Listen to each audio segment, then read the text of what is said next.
శివప్రసాద్ పటేల్ గారు అంటే మీకేదో కొత్త అస్త్రం వచ్చిందని రామ్మోహన్ గారు చెప్తున్నారు. గతంలో మీరు తెలుగుదేశంతో కలిసినప్పుడు మీరు నష్టపోయారు, ఇట్లా అనేకం జరిగినాయి. బట్ ఇప్పుడు అంటే ఈ రాజకీయం గత 12 ఏళ్ళుగా పెద్దగా మధ్యలో ఒకసారి చర్చ వచ్చినా ఆ తర్వాత పెద్ద కాంగ్రెస్ తెలుగుదేశం కలిసినప్పుడు కేసీఆర్ గారు దాని గురించి కొంత మాట్లాడారు తెలంగాణలో కూడా. బట్ ఈ మధ్య కాలంలో పెద్ద ఈ చర్చ లేదు. మెల్లగా ఈ నాయకులు కూడా ఆంధ్ర రాజకీయాలకే పరిమితం అవుతుంది. ఎందుకంటే అక్కడ ఒక చర్చ నడుస్తూ ఉంది. వీళ్ళు వీకెండ్ వస్తే వీళ్ళంతా హైదరాబాద్ పోయి ఉంటారు, ఇక్కడ ఉండట్లేదు, గెలిచినప్పుడు ఏడుంటారు, ఓడిపోతే మళ్ళీ హైదరాబాద్ పోతారు. చంద్రబాబు గారి మీద, జగన్మోహన్ రెడ్డి గారి మీద కూడా ఏపీలో చర్చ నడుస్తూ ఉంది. ఏంటి అంటే దీన్ని బీఆర్ఎస్ ఎలా చూస్తూ ఉంది? గుడ్ ఈవినింగ్ కటార్ శ్రీనివాస్ గారు, మీకు అదేవిధంగా ప్యానల్ ఉన్నటువంటి రామ్మోహన్ గారికి, అదేవిధంగా మన ఇంద్రా శోభక్క గారికి, అదేవిధంగా అమర్నాథ్ గారికి, హెచ్ఎంటీ ప్రేక్షకులందరూ కూడా. వాస్తవానికి నిన్న మోడీ గారు తెలంగాణకు సమయం కేటాయించిండు. తెలంగాణలో ఉన్నటువంటి కార్యకర్తలను కావచ్చు, పార్టీ నాయకులను కావచ్చు, అందరినీ కూడా మాట్లాడతారని అందరు భావించారు. ముఖ్యంగా బీజేపీ పార్టీ వాళ్ళు అనుకునేటచ్చు మాకు సమయం కేటాయిస్తారు, కానీ వచ్చిన సందర్భంలో దాదాపు 1:10 నిమిషాలు చంద్రబాబు గారితో సుదీర్ఘంగా లోకేష్ తోని, తర్వాత దేవాంశ్ తోని కూడా మాట్లాడినటువంటిది. అది చాలా సరదాగా మాట్లాడి లోకేష్ ఇంకెక్కువ సన్నగాక అనే మాటలు చర్చించిందంటే ఆ విషయాల అది బయటికి వచ్చినటువంటి సమాచారం.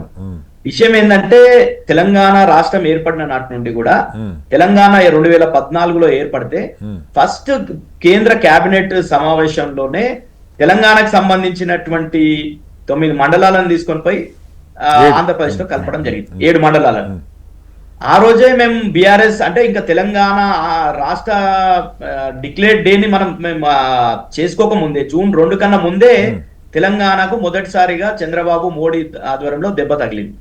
అది కొనసాగుతూ వస్తుంది. మొన్నటికి మొన్న మనం చూస్తే పార్లమెంట్ లో జరిగినటువంటి చర్చ సందర్భంగా అక్కడ తేజస్వి సూర్య అని బెంగళూరుకు సంబంధించినటువంటి బీజేపీ ఎంపీ మాట్లాడుతూ తెలంగాణ ఆంధ్రప్రదేశ్ విభజనని మొత్తం ఇండియా పాకిస్తాన్ తోని పోల్చినటువంటి విషయాన్ని మనం చూసినాం.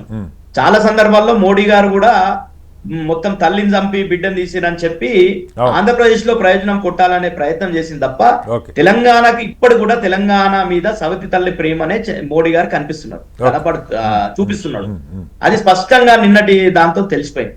నిన్న ఫస్ట్ మీటింగ్ HICC లో జరిగినప్పుడు ఆ మీటింగ్ లోనన్నా ముఖ్యమంత్రి గారు కొన్ని ప్రతిపాదనలు పెట్టిండు. మాకు మెట్రో ఫేజ్ 2 కావచ్చు, మూసీ కావచ్చు, ఇంకోటి 2 గంటలు టైం ఇస్తే అన్ని కలిసి చెప్తారని కూడా ముఖ్యమంత్రి గారు అంటూ ఉన్నారు.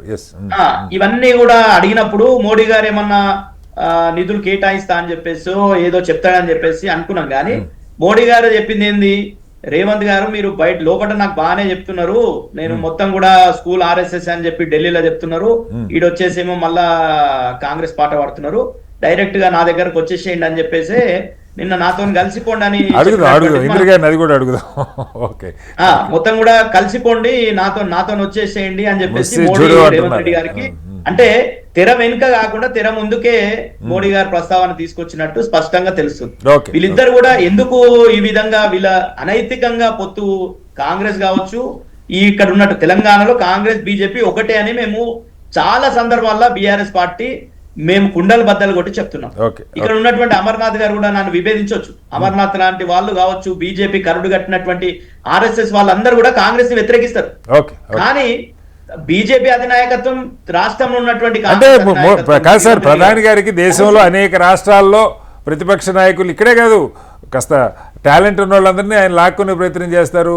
మనకి చాలా మంది ఇవాళ బీజేపీలో ఉన్న ముఖ్యమంత్రులు సగం మంది బయట నుంచి వచ్చిన వాళ్ళే.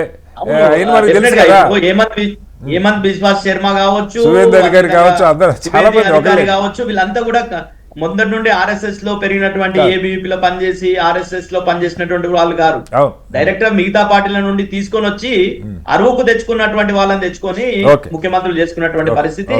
ఈ రోజు అదే రకంగా తెలంగాణలో కూడా ముందటి నుండి మేము చెప్తున్నాం, వీళ్ళు ఇంత మొత్తం కూడా కలిసే ఉన్నారు. ఎందుకు దానికి ఉదాహరణ అమృత్ టెండర్స్ లో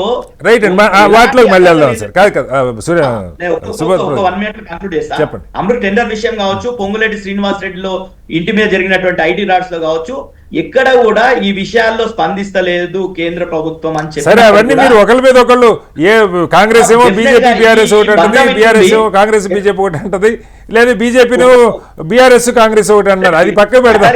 చంద్రబాబు విషయంలో ఒకటి చెప్తాను చెప్పినాక. చంద్రబాబు మొన్న మనం చూసుకుంటే కూడా 2023 ఎన్నికల ముందు కూడా చంద్రబాబు ఇక్కడ కూడా పోటీ చేస్తాం అది అని చెప్పి తెలంగాణ గతంలో బీజేపీతో కలిసి పోటీ చేసిండ్రు.